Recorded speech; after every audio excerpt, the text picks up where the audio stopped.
안녕하세요. 오늘은 12월 3일 날마다 주께로 큐티집 90페이지입니다. 성경 본문은 구약성경 잠언 3장 27절로 35절의 말씀을 가지고 지혜 있는 자의 이웃과의 관계라는 제목으로 큐티 가이드를 시작하겠습니다. 사랑하는 성도 여러분, 우리가 잠언 3장에 대하여 계속 살피고 있는데 이 3장의 말씀은 제목이 젊은이에게 주는 교훈이라고 되어 있습니다. 저자인 솔로몬은 젊은이들이 지혜자이신 하나님을 어떤 자세와 마음으로 섬겨야 하는지를 교훈했습니다. 그리고 오늘 다룰 본문에서는 지혜자가 이웃과의 관계를 어떻게 해야 되는지 말씀하고 있습니다. 우리의 신앙은 관계 속에서 잘 드러나게 되지요. 내용 관찰 1번입니다. 지혜자가 이웃을 대하는 태도와 행동은 어떠해야 할까요? 27절에서 30절까지 말씀하고 있습니다. 먼저는 선을 베풀 힘이 있거든 마땅히 받을 자에게 베풀라고 말씀합니다. 베풀되 내일로, 다음으로 미루지 말고 즉각적으로 베풀라고 말씀을 하십니다. 여기서 이웃에게 선을 베풀 힘이란 것은 꼭 경제적인 것뿐만 아니라 권력, 재물, 지식, 경험 등 다양한 것이 있겠지요. 자신이 이런 것들을 다른 사람보다 더 많이 가지고 있으므로 남을 도와줄 수 있는 힘을 말씀한 것입니다. 많이 가진 것을 가지고 어려운 이웃을 도울 수 있다는 것은 이로부터 주어진 기회입니다. 그 기회를 미루지 말고 즉각 베풀라고 말씀하지요. 또 한 가지는 내 주변에서 평안히 살고 있는 이웃을 괜시리 해하려고 모해하지 말고 남이 너를 해롭게 하지 않았거든 그들과 이유 없이 다투지 말라고 말씀합니다. 두 번째입니다. 악한 이들의 삶을 보며 지혜자가 취해야 할 태도는 무엇입니까? 31절을 보겠습니다. 포악한 자를 부러워하지 말며 그의 어떤 행위도 따르지 말라. 아멘.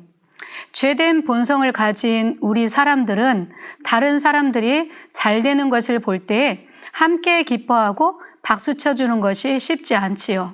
반대로 어떤 사람은 포악하고 이웃을 향하여 부당한 방법으로 이득을 취하는데도 불구하고 거침없이 잘 되는 것처럼 보일 때가 있지요.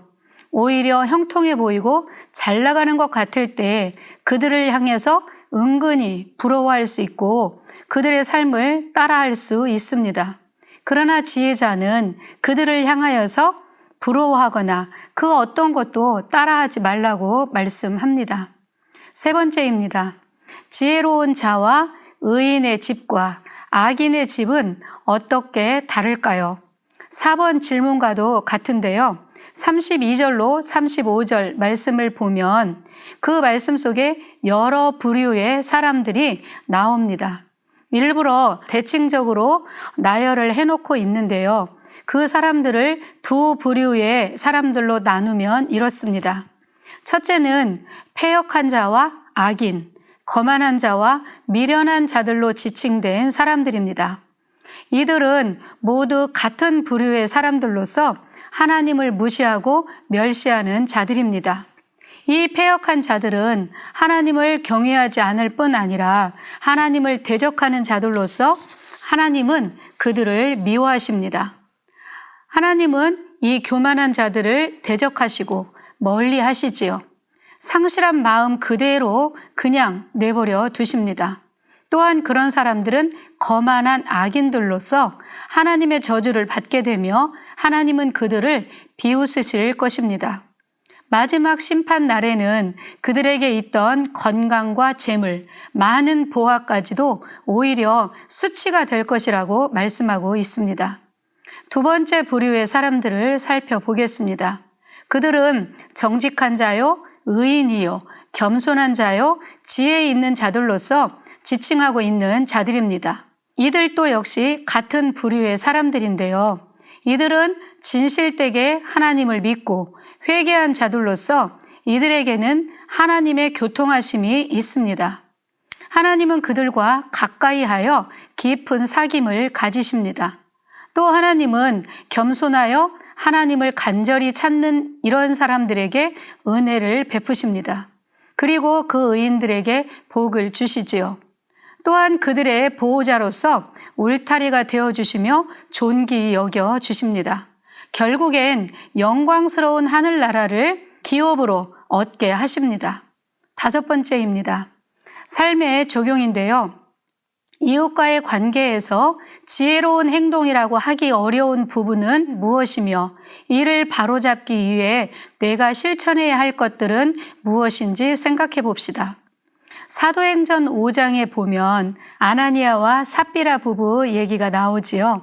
그들은 바나바가 자신의 소유인 밭을 팔아서 사도들에게 가져왔고 가난한 자들에게 나눠주는 것을 보면서 감탄했습니다.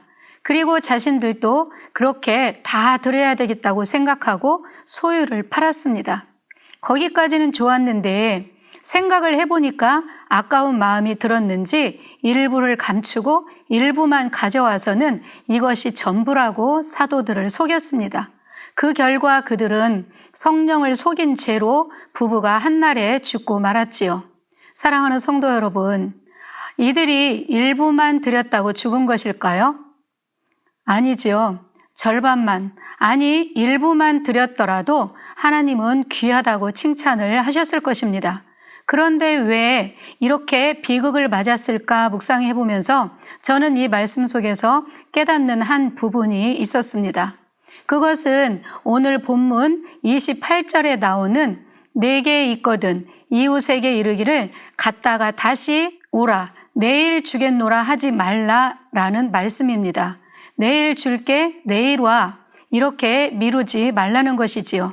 이것은 지혜롭지 못한 행동으로서 우리의 생각만으로는 남을 도울 수 없고 선을 행할 수 없다는 것을 잘 보여줍니다. 왜냐하면 그 부부가 재산을 다 판 후에 미루지 않고 바로 가져왔더라면 그런 오류를 범하지 않았을 것이고 죽지 않았을 것이라 생각합니다. 다 판 후에 즉시 드리지 않고 생각하고 또 생각하면서 미루다 보니까 아까운 마음이 쏙 들어온 것이지요. 내일 해야지, 다음에 해야지, 좀 더 모은 후에 해야지 이렇게 미루다 보면 결국은 하지 못하고 그 마음이 사라져버리는 것들을 경험적으로 느껴보셨을 것입니다. 사랑하는 성도 여러분, 오늘 우리에게 주시는 하나님의 마음이 무엇인지 살펴서 미루지 말고 지금 즉시 실행하고 나누는 순종의 삶이 있었으면 좋겠습니다. 감사합니다.